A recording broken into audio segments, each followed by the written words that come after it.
moving out of state today. So kind of like going off of this series of moving, renting, buying, all that.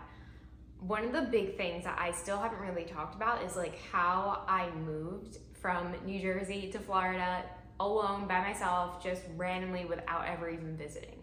So I know a lot of people, like when you're in your 20s, you know, after you graduate college and then you're like, okay, like what's next? I want to move out of my parents' place.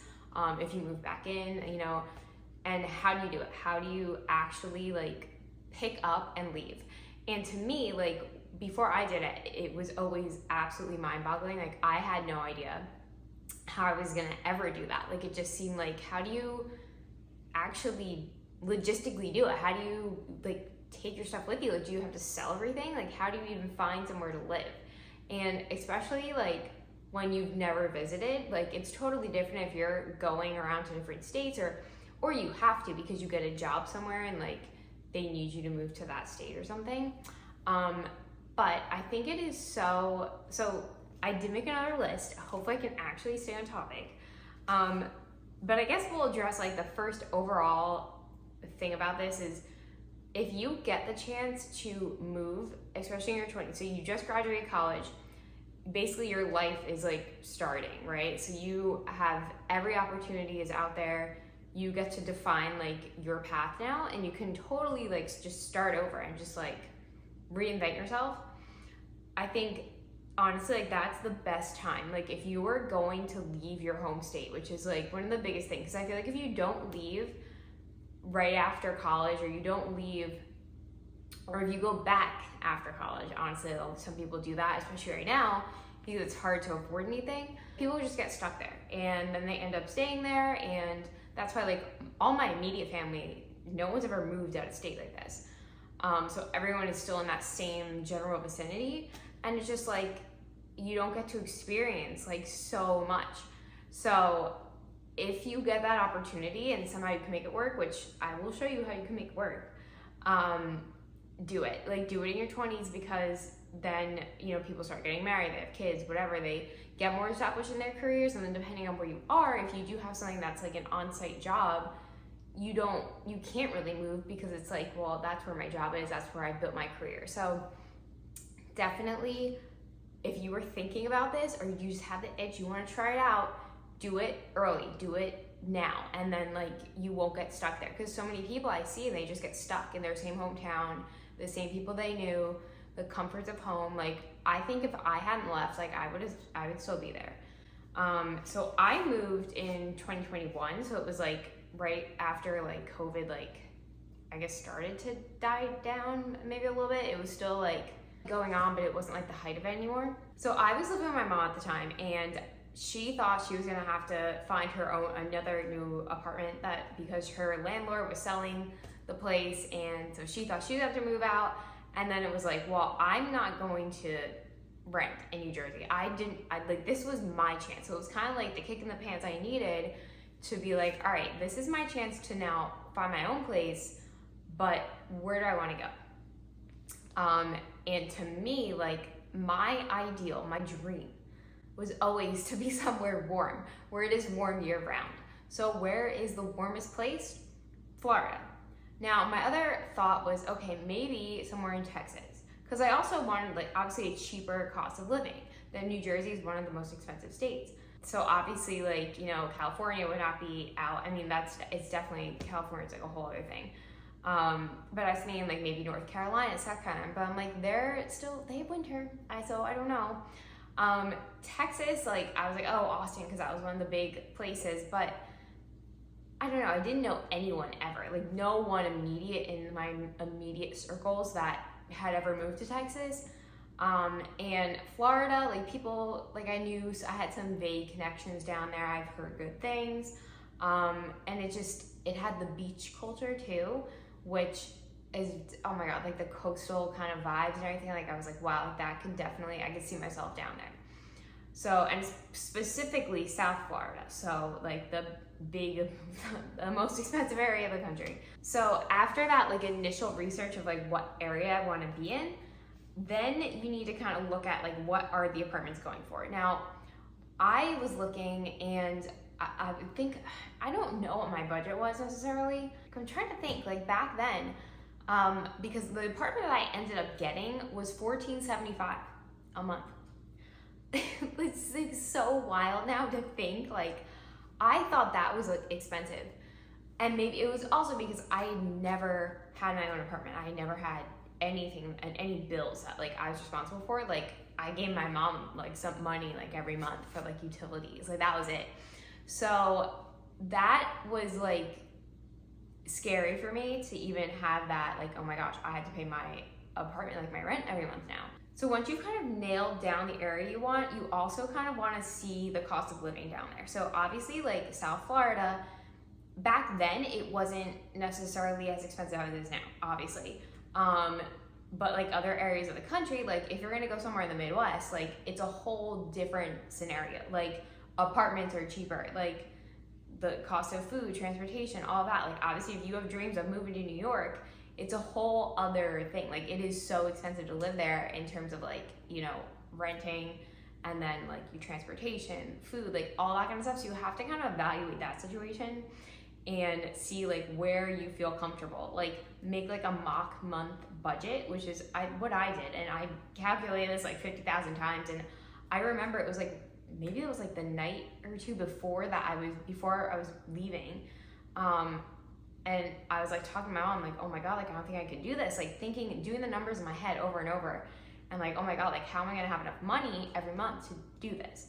So definitely like write out the list. If you're debating on 2 locations and cost is one of the things, like make a pro cons list, but definitely write out like that mock budget and like kind of see like, okay, then I'll have like after my rent, my utilities, your car insurance, all that kind of stuff, like see like how much you'll have left for like activities or like food, groceries, all that.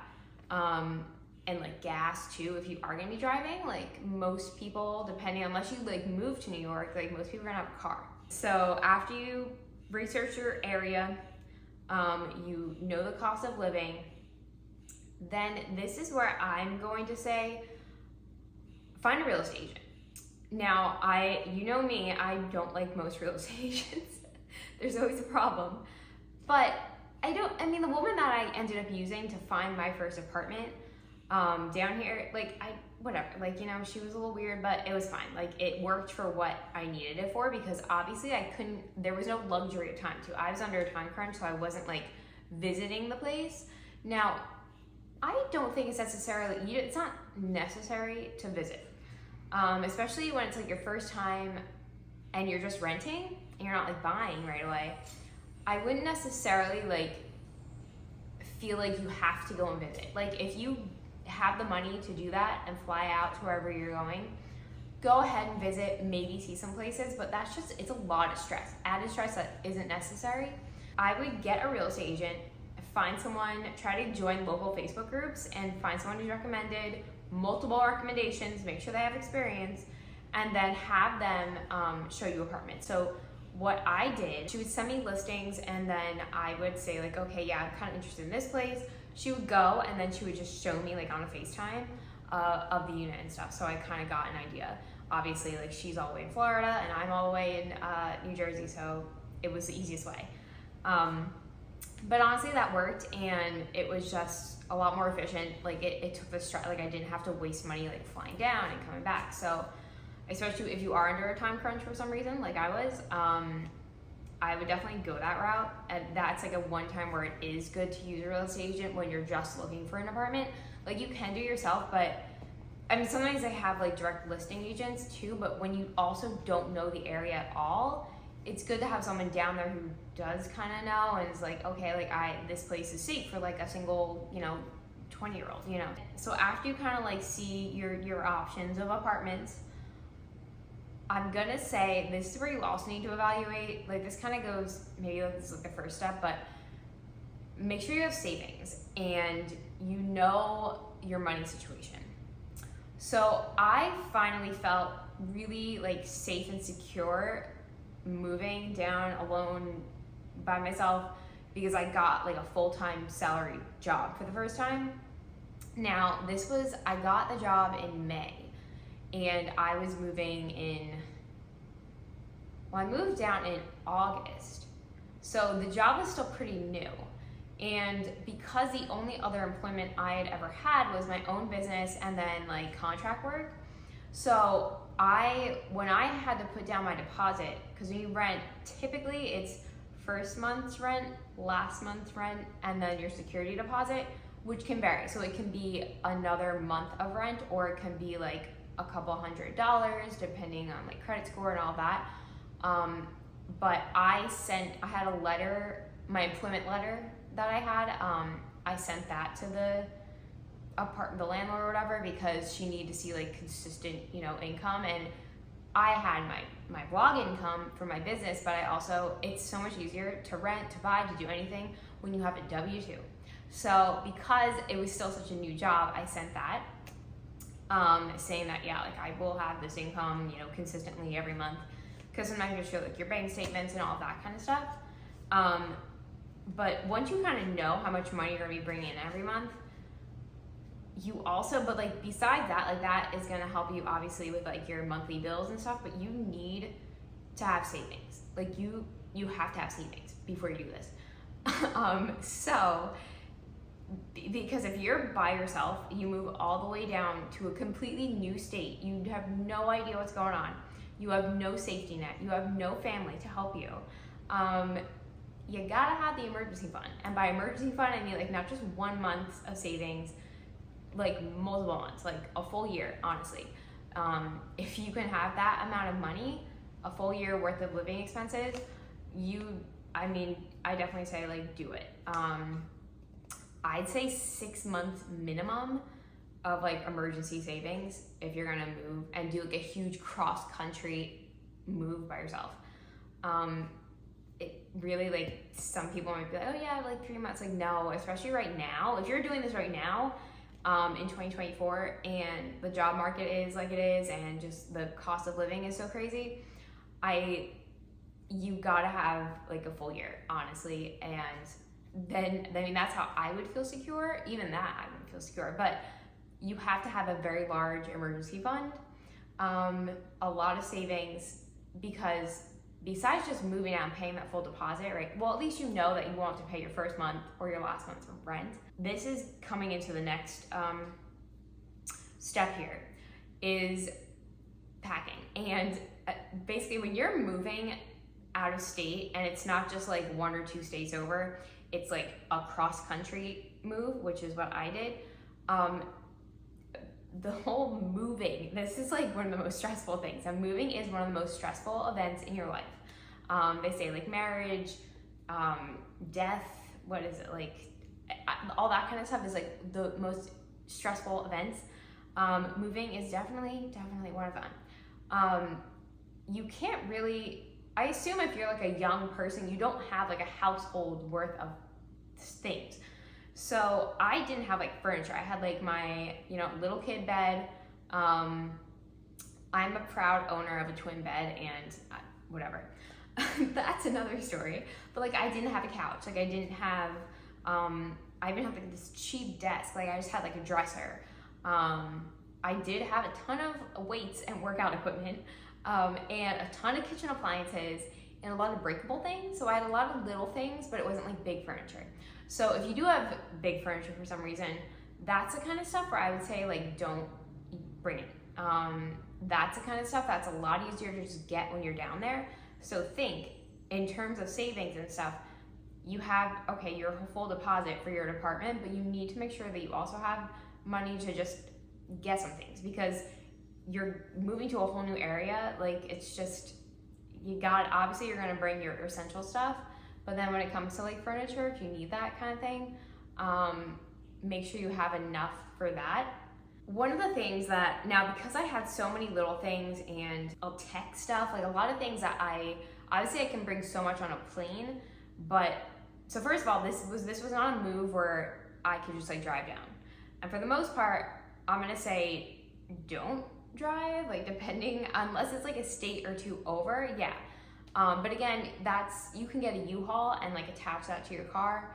But if you're doing something, if you're moving from like coast to coast or up to all the way south like I did, I got a one-way plane ticket. So I knew that was I was getting down there one way on the plane.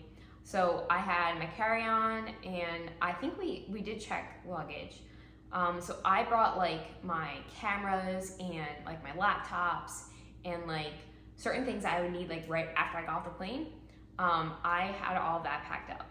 So my stuff, my bed, my dresser, all my workout equipment, all that, my clothes, I basically downsize as much as you can, decide what you really need. However, remember that if this is like a new out-of-state kind of thing, like you might not be going home right away. Like you might never go home like me. So it's like this is like a one and done. It's gonna be cheaper to do it all at once rather than like small amounts throughout, the next few months. So really think about like what you need, what you don't need, and then bring as much as you can, but also depending on what kind of service you use to move your stuff. Now, I know a lot of people are like, oh, use like the pods or whatever, but I'm someone who needs my stuff right away. So when I got the estimates, this was also when people were like moving like nonstop. So my perception of moving may be slightly skewed, but basically it would take like a month for like a pod of like a little bit of stuff to get all the way down to where I would be living. And like, that wasn't gonna work. So, I did get scammed by a moving broker. Don't use brokers. Do not use moving brokers. It was called Venture Van Lines. I sued them and I won in civil court. But that was a whole scam. They would have come and put all your stuff on like a big truck with like a bunch of other people's stuff. I don't know, but the whole thing is like not good. Now, my recommendation, and what my recommendation will always be, if it's not a local move that you can get like a local family-owned business, and you're doing something wrong like this, go on Citizen Shipper. I don't remember how I learned about this, or I think it was from a Facebook group, and a woman suggested it somehow. I don't remember why though. But it's called Citizen Shipper, and it's like a marketplace where you basically describe what you need moved. That can even include pets. They're the #1 pet shipping service. But you put the amount of stuff, I think you can also have pictures, but you describe what you need moved. And then people, like independent, like I would say Uber-like, because it is it's like a gig platform. They bid on your like stuff. So a bunch of different people will be like, oh, I will move your stuff for this amount of money, this amount of money. And you get different people to bid, and they're basically just like independent people. They have like those big trailers and stuff, and they drive the stuff themselves. So I just lucked out and got these 2 guys. They were from Texas. I will leave their info in the description, and I also leave Citizen Shipper, the link, in the description too, because a lot of people don't know about it. And they were like, oh, we'll do it for $1,200. I was like, oh my God, like that is crazy, because the amount, like it was thousands and thousands of dollars. These other companies, like the big, the brokers and the pods, it was just crazy amounts. So I was like, yes, like 100%. They were literally gonna take their truck with a big trailer and just drive down to Florida and meet us there. So the day before my plane ride, they came. I boxed up as much stuff as I could. Crates, all my furniture wasn't like wrapped or anything, but these 2 guys, literally just 2 of them, moved all this heavy, like my dresser is like insanely heavy. Moved it all down the stairs and everything, and packed up their trailer with all my belongings. And then they're like, all right, see ya, we're gonna go and drive, like literally straight. They just drove down. I think they picked up some other stuff from someone else along the way, I believe. But they literally drove all the way down to my apartment, met us there on a Sunday at the apartment, and then unpacked their truck and literally moved all my stuff into my apartment. It was wild. And it was for such a good price. Like I was so thankful. I just owe so much to them. Like it was amazing. So I had such an amazing experience with that. I really, really recommend it. And it works for anything because anyone can, you know what I mean? Like it's not like, oh, you can only do it for like this amount of miles or whatever. Like people are just bidding on it. Like if they give you the price and you agree and you feel confident with them, do it. There's ratings and everything, so you can kind of vet them and stuff. It's such an awesome platform. So that's what I do with my stuff. And then my car, because I need a car down here, obviously. There are car transport things. Actually, you can use citizenship for your car as well. I didn't though, so there are, especially down here in Florida, all the snowbirds, they like bring their car down and then ship it back when they don't need it. But my mom's boyfriend works at like a Porsche dealership, so he had a connection with someone who was able to like move cars and stuff. So they took my like little Honda and put it in this big fancy like transporter that they use for like sports cars, and he drove it all the way down because this guy was also like going down there to like do some personal stuff, so he was already on his way. But I paid for that separately, but that's how I got my car down there, because my little car would not have made it the however much, like 1,200, 1,300 miles that is. So that's how I got my car down there. I also packed my car with stuff, so that was another way, because I didn't know how much room these guys were gonna have. They had more room. Like I wish I had brought more stuff down, and I wasn't ready because I didn't know how much room these guys were gonna have in their trailer. But I packed my car with a ton of stuff as well. That was how I got my stuff, and then I myself took the one-way plane ticket and got there.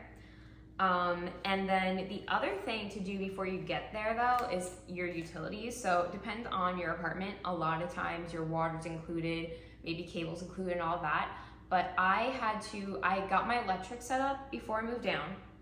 I got my water set up through the apartment complex before I got down. And then I believe the cable as well. So Xfinity. And my mom stayed for the first week that I got down here. And then it was like, 1 or 2 days after I like moved into the apartment, we were staying at a hotel before I moved in because I had to meet my landlord and get the keys. So book a hotel when you fly down. And we went to like the Comcast store, and I ended up switching to Xfinity for mobile, which is the best and the cheapest. And then I also got like my router and stuff so I could hook up and hurry up and get Wi-Fi in my place. So do all that and have that all kind of set up before, because that is a stressful thing that you want to have water, you want to have electric, you want to have Wi-Fi when you move down. The other thing is like your car insurance and stuff. So you need to know that you're moving, and you need new car insurance, and you need car insurance to be able to get your registration and your new license. So get the car insurance first. So that's the first thing. You're going to be transferring whatever. So maybe you're going to stay with the same company, or I had to go with a new company because it was cheaper. So I went with State Farm. I also was able to bundle my renter's insurance with my car insurance. So it like lowered everything, because you typically need renter's insurance when you rent. And that's only like, I don't even know, like $10 a month or something. So do that. And then once you have your car insurance, then I made an appointment when I was still in New Jersey to go to the DMV and get my new license. And then I had to like transfer my title and like the license plates and everything for my car. So in Florida, it's a one-time thing. Like we don't have inspections or any of that, but it was like $400, I think, to change my plates from New Jersey to Florida plates, or Florida plate, only one plate in Florida. And then I did all that all in one trip with the appointment, and I got my new license picture and I got my new license. And then, but you need to have your like insurance already done, and you need to show like proof of that you're living here, that you're a resident, obviously. So I showed like my apartment lease, I think, and like a utility bill, or at least the setup, because depending on how early you do it. But make sure like that's all done, because those things are stressful, and sometimes if people forget, they're stupid, whatever. But like if you're moving there and you're living there now, you have to change all that. So do that right away, just get it done and move on. And then that also is where you need to change your address on things. So thankfully, like my mom was still getting my mail and stuff if anything came in New Jersey, but especially for me, because I had my own business, I had to make sure that I believe I changed it. I went to the post office like a few days before, like the week before I moved down, I went to my post office and like you could fill out a form where you change like a change of address. So it's like a temporary until everything like legitimately gets changed like in your own online portals for things and whatever, and you start using the other address, you can have the post office like forward your mail. So it'll forward your mail from your old address and it will just change and it will go to your new address. So do that because you could be missing important documents, especially in the middle of a move. Definitely companies are going to be changing, needing info, all that kind of stuff. So then once you have all like the logistics done, honestly, one of the other best things I did was have my mom come down there that first week. So she stayed. If you can have someone like, you know, a friend, a family member to help you, it will be easier, obviously, instead of doing it completely alone, because it was like, at least I had someone to like bounce ideas off. Like there was so much I had to deal with. And like, I was still like trying to work and trying to not work. Like I was able to, as I was a remote worker, obviously. So I like was able to kind of like take time off. But like, if you're not, or if you're moving there for a new job, like there's just so many things that you don't want to like miss and have like a loose end, whatever, and like forget something. So having someone to come down there, at least for like a day or two, to kind of help you like settle in and like unpack a few things and like get those like utilities and all that kind of stuff, like the Wi-Fi and just those little things, like figure it out, and like doing your first grocery shopping, like that kind of stuff, it'll help you and it'll take some stress off if you can have that. If not, you gotta make sure you write everything down, make a list, keeping track of everything, all these little things. But then once you like get over that first initial like move-in week, just slow down, just relax, and just kind of like start to develop a routine for yourself. I think that's like the best thing, to really like, don't just like go to bed crazy hours, just do crazy things. Like try to keep your routine that you had, and then just kind of like fit it into like your new place, and then try to adjust, but like slowly. Like don't freak out, don't feel like you have to do everything right away. Like take those first few weeks and kind of just get adjusted into your home setting. And then what I did, and I've talked about this before, but on the weekends I would go out and just explore the area. So that's when I literally would just kind of like find maybe a little destination, a park, a different store I wanted to check out or something, put that into my phone, and I would just get in my car and drive and look. And then that really helps you kind of get to know the area as well, the new roads that you're going to be seeing, the names of the roads and stuff like that, like how things work, and just kind of get out there and start to explore, and then maybe you'll start to meet people. But the other thing is, definitely, if you need recommendations for like, I don't know, like handyman, like that kind of stuff to help you with things, join Facebook groups. I don't care how old you are, Facebook's never gonna die. So even me as a Gen Z person, join the Facebook groups, the local Facebook groups, and you definitely can ask questions in there. People are gonna help you use the search bar, search for different things, and kind of that'll help you get to know the local area too, and ask for recommendations or suggestions if you need help with something. But that'll definitely help as well, and especially with like meeting people too. But then, you know, after you get settled in and you start to explore the area and stuff, look at Meetup, look at the events page on Facebook, you know, get out there and go to like different festivals, different events and different things like that to kind of get you to know the area and get you comfortable with it and make it feel like home, do all that stuff. And honestly, like, best decision I ever made. Moving down here alone in my 20s, so I was 24, I just turned 25. Yeah, I just turned 25, I think. And honestly, it was the best decision I've ever made. This was meant to be. This is home. I feel so good here. I never felt this way. I never felt like New Jersey was home. Like now, the feeling that I have now, I never had that feeling for New Jersey. So it's like, wow, like I made the best decision. I made the right decision for this move, which is great. Now you might move somewhere and you might not feel that way. You might not like it. But if you're renting, you know, stay there, finish out your lease, get to know it. And then if you're like, wow, like I actually don't like this area, I don't like this state, you could do it again. You did it once and now you're kind of like in the move of that. You know, you probably have less belongings, a little bit easier. You kind of know the logistics of moving. Maybe you're gonna try somewhere else. But that's why, like, 100% renting the first year, don't buy or do something crazy like that.